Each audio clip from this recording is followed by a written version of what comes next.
ICSC के student के लिए आज का जो हमारा पाठ है वो है भीड़ में खोया आदमी। लेखक के एक मित्र हैं जिनका नाम है श्यामलाकांत। सीधे सरल स्वभाव के श्यामलाकांत जी कई बच्चों के पिता हैं।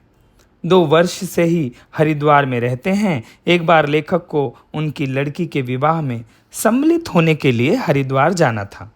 टिकट आरक्षित कराने के लिए वे स्टेशन पर गए। वहां आरक्षण काउंटर पर एक लंबी कतार थी और घंटों प्रतीक्षा के पश्चात उनकी बारी आई तो भी व्यर्थ, क्योंकि जो सीट उन्हें चाहिए थी वो थी नहीं, सब खत्म।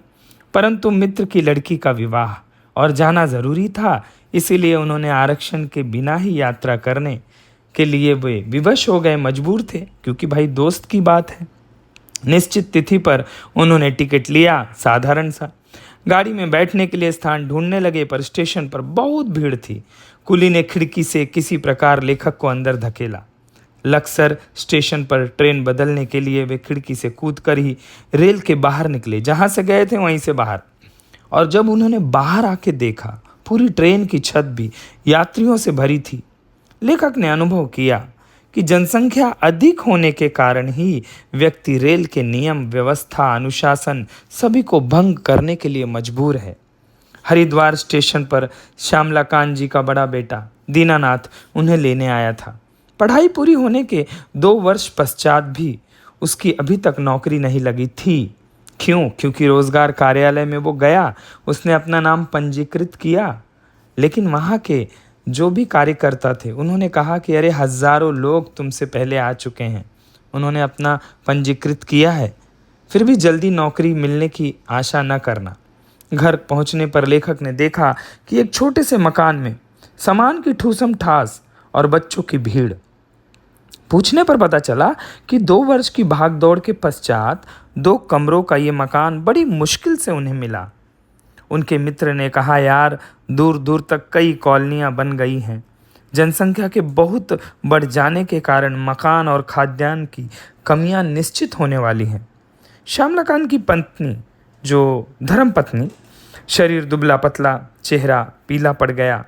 अस्पताल में वह स्वयं दिखाने के लिए गई थी, परंतु डॉक्टरों के पास इतनी भीड़ कि कहाँ अच्छे से कोई देख पाता है।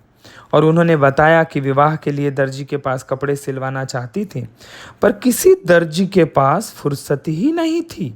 उनका कहना था कि नई नई दुकानें खुलती जा रही हैं, पर बढ़ते ग्राहकों के लिए वे कम पड़ रहे हैं और राशन की दुकानों पर घंटों खड़े होने पर पूरा सामान नहीं मिलता।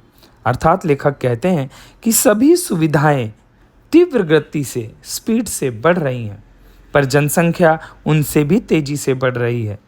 और यही अगर चलता रहा, उत्पादन कम होता रहा, जनसंख्या बढ़ती रही, तो एक दिन विनाश हो जाएगा। घर में बच्चे अच्छे तो लगते हैं, पर जब तक बच्चों के पालन पोषण, रहन सहन, शिक्षा दीक्षा की पूरी व्यवस्था ना हो तो स्थिति दयनीय हो जाती है।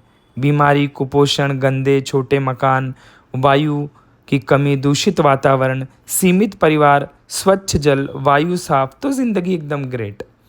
पौष्टिक भोजन, भरपूर अगर नींद मिल रही है, अच्छी व्यवस्था है घर की, तो बीमारियां नहीं आती हैं।